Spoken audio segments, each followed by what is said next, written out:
Hello everyone, it's me Sneha Singh and welcome to preparation B, जहां आपको teaching related videos मिलते हैं from CDP language to any subject, science, maths, geography, history, सब कुछ। इसलिए subscribe करें इस चैनल को and hit the bell icon ताकि आप एक भी बेनिफिशियल वीडियो से वंचित ना रहें। इस वीडियो में हम करेंगे CTET दिसंबर 2019 के मैथ्स के क्वेश्चंस की प्रैक्टिस, जिसका पार्ट 2 है। ये पार्ट 1 में हमने 7 to 8 क्वेश्चंस किए हैं। लिंक आपको डिस्क्रिप्शन में मिलेगा। और ये हम कर रहे हैं पेपर 1 से। और ध्यान रखें कि हम इसमें सिर्फ कंटेंट के क्वेश्चंस कर रहे हैं, पेडागोजी के टॉपिक्स हम बाद में कवर करने वाले हैं। So let's start.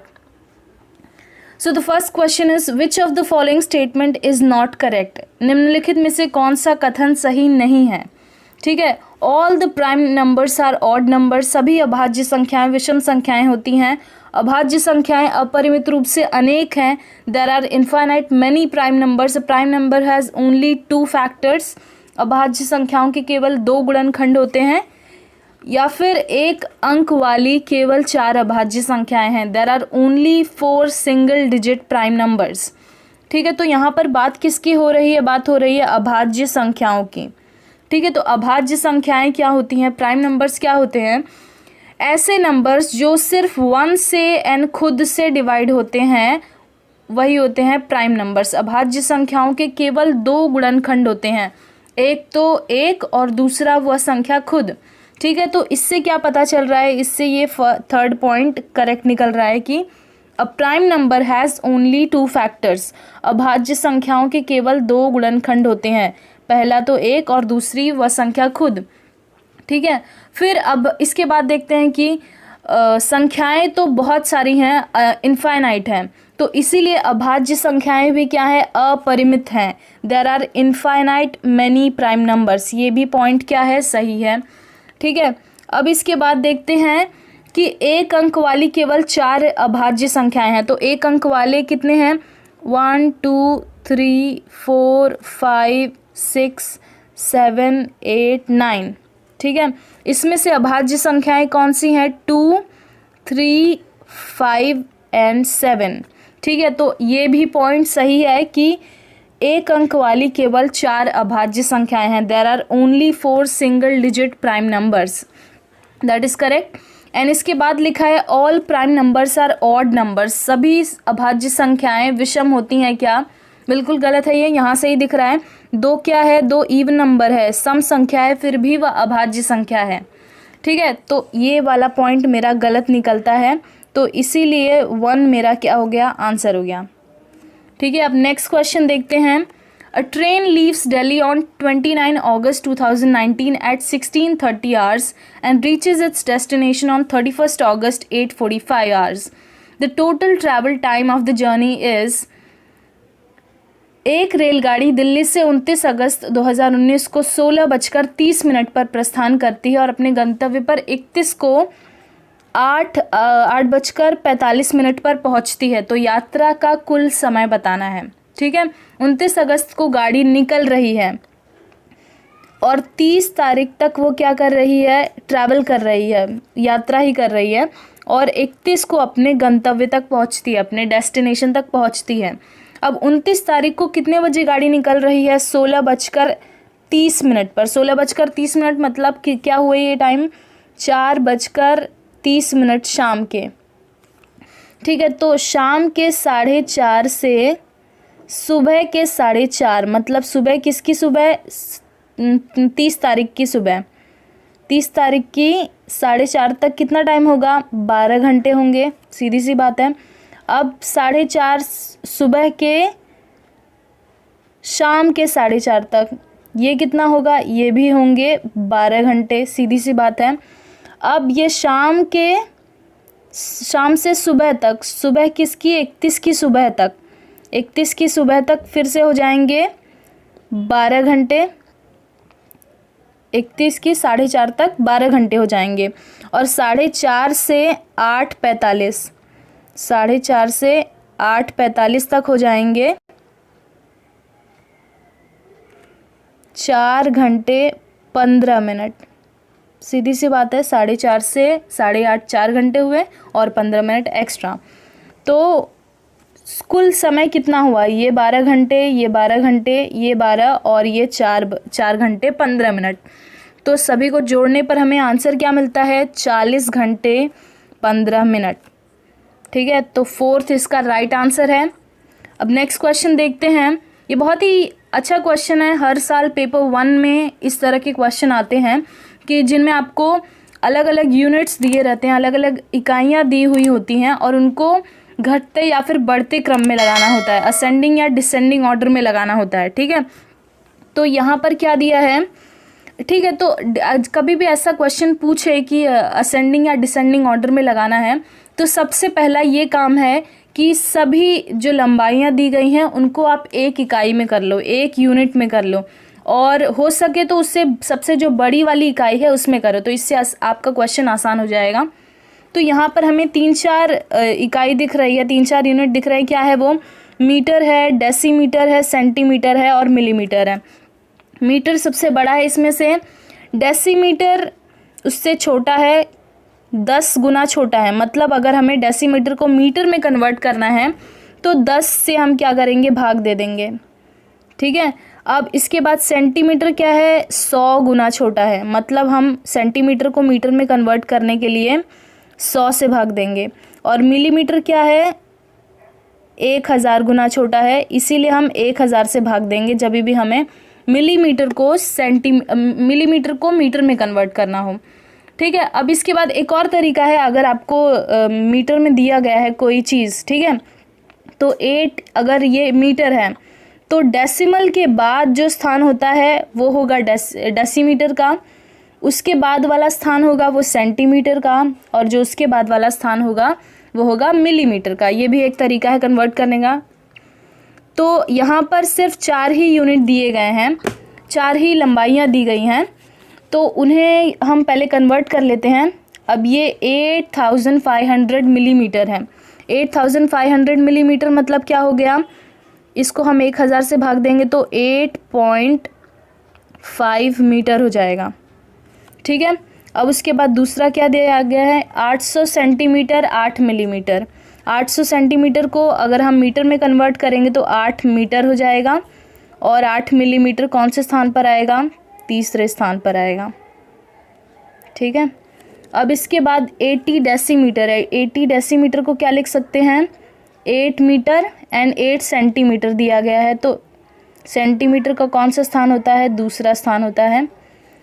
और उसके बाद दिया है 8 मीटर। ठीक है, अब इसको क्या करना है, आपको घटते हुए क्रम में लगाना है। तो इसमें सबसे बड़ा क्या है, 8.5 है, सीधी सी बात है।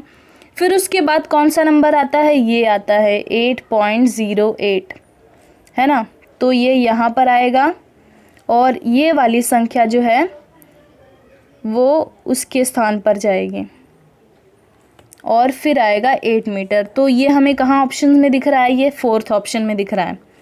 ठीक है, तो इसका आंसर क्या हो गया, 4th। अब नेक्स्ट क्वेश्चन देखते हैं। Which of the following is not true of Hindu Arabic system of numeration. Hindu अरबी गणना प्रणाली में निम्नलिखित में से कौन सा सही नहीं है। ठीक है, तो हिंदू गणना प्रणाली में हम कैसे कोई भी नंबर लिखते हैं। ठीक है, सपोज एग्जांपल लेते हैं 745 लेते हैं। ठीक है, तो 745 हमने लिया। अब इसमें हम क्या देख रहे हैं कि ये जो 4 है इसकी वैल्यू कितनी है, 40 है कि नहीं। क्यों, क्योंकि वो टेंस के प्लेस पे है, मतलब उसका वैल्यू कौन डिसाइड कर रहा है, उसका प्लेस डिसाइड कर रहा है। ठीक है, तो इसीलिए यहाँ पर ये फर्स्ट पॉइंट सही होता है कि the position of a digit in a number dictates it's value. एक संख्या में अंक का स्थिति इसका मान बताती है, मतलब जो उसका स्थान है वही उसका मान बताएगा। ठीक है, तो ये वाला पॉइंट मेरा एकदम सही है। अब इसके बाद लिखा है यह योगात्मक प्रतीक का है। अब ये योगात्मक प्रतीक का है क्या, कैसे पता चलेगा। देखो, अगर हमें इसे एक्सपांडेड फॉर्म में लिखे, अगर इसको हम विस्तारित रूप में लिखे तो क्या लिख सकते हैं, इसको 700 + 40 + 5। ठीक है, मतलब क्या, हम इसको क्या कर रहे हैं, जोड़ रहे हैं, तो भी हमें वह संख्या मिल रही है। मतलब क्या, यह योगात्मक प्रतीक का है। It is additive in nature, ये भी पॉइंट मेरा एकदम सही है। इसके बाद क्या देखते हैं कि ये मल्टीप्लिकेटिव इन नेचर है। क्या ये मल्टीप्लिकेटिव नेचर का है, देखते हैं करके। अगर हम इसको एक्सपांडेड फॉर्म में दूसरे तरीके से लिखें तो कैसे होगा, 7 मल्टीप्लाइड बाय 100 क्योंकि वो हंड्रेड्स के प्लेस पे है, प्लस 4 मल्टीप्लाइड बाय 10 क्योंकि वो टेंस के प्लेस पे है, प्लस 5 मल्टीप्लाइड बाय 1 क्योंकि वो यूनिट के प्लेस पे है। तो इसमें हम क्या कर रहे हैं, गुणा भी कर रहे हैं। इसका मतलब क्या, it is multiplicative in nature, यह गुणात्मक प्रतीक का है। ठीक है, सीधी सी बात है। तो ये भी मेरा पॉइंट क्या हो गया, सही हो गया। अब इसके बाद बचा तीसरा point, it follows the base 2 system. नहीं, ये बिल्कुल गलत है। हिंदू अरबिक सिस्टम में क्या होता है, 10 बेस फॉलो होता है। 10 बेस का मतलब होता है कि जो दाएं तरफ संख्या दी गई है वो उसकी पिछली वाली संख्या से 10 गुना बड़ी है। जैसे कि उसका स्थान 10 गुना बड़ा है, जैसे कि ये जो 4 जो स्थान है वो 5 से 10 गुना बड़ा है। ठीक है, ये टेंस का प्लेस है, ये हंड्रेड्स का प्लेस है। मतलब क्या हो रहा है, जो वृद्धि हो रही है, जो बढ़त हो रही है, इंक्रीमेंट जो है वो 10 का है, इसीलिए ये बेस 10 सिस्टम का है। तो ये वाला पॉइंट मेरा क्या हो गया, गलत हो गया। तो ये ही मेरा आंसर है। ठीक है, सो 3rd इज़ द आंसर। अब आगे देखते हैं। अब ये बहुत ही फेमस क्वेश्चन है, ऐसे क्वेश्चन हर बार आते हैं। क्या है ये क्वेश्चन, अब यहाँ पे सब्ज़ी वेजिटेबल्स का प्राइस दिया गया है और एक पर्सन संजय ने अलग अलग अमाउंट में ख़रीदा सब्ज़ियाँ, तो उसने 200 रुपये दुकानदार को दिए, तो उसको कितने रुपए वापस मिलेंगे। काफ़ी आसान क्वेश्चन है। तो क्या है ये, संजय ने आधा किलो टमाटर ख़रीदा, हाफ KG टमाटोज उसने ख़रीदे, 1 kg का प्राइस है 40 रुपीज़, तो हाफ का कितना हो जाएगा 20। सीधी सी बात है, हाफ का कितना हो जाएगा 20। अब उसके बाद 1 kg ऑफ पोटैटो, 2 kg का प्राइस 25 है, तो हाफ का क्या हो जाएगा, इसका हाफ कर देंगे, 25 का हाफ हो जाएगा 12.5, राइट। अब इसके बाद half KG of carrot, half KG of carrot क्या हो जाएगा, 250 ग्राम का दाम है 20 रुपये, तो 500 ग्राम होता है मेरा हाफ KG, तो इसका दाम कितना हो जाएगा 40। ठीक है, अब इसके बाद 250 ग्राम उसने चिलीज़ खरीदे, 250 ग्राम उसने क्या खरीदी, चिली खरीदी, तो 100 का दाम है 10, तो 250 का दाम क्या हो जाएगा 25 हो जाएगा, सीधी सी बात है। अब ही एंड 6 लेमन्स, 4 लेमन का दाम है 10 रुपये, तो एक का दाम कितना हो गया 2.5 रुपये, 10 को 4 से डिवाइड करेंगे तो कितना मिलेगा, 2.5 मिलेगा, 2.5 मिलेगा।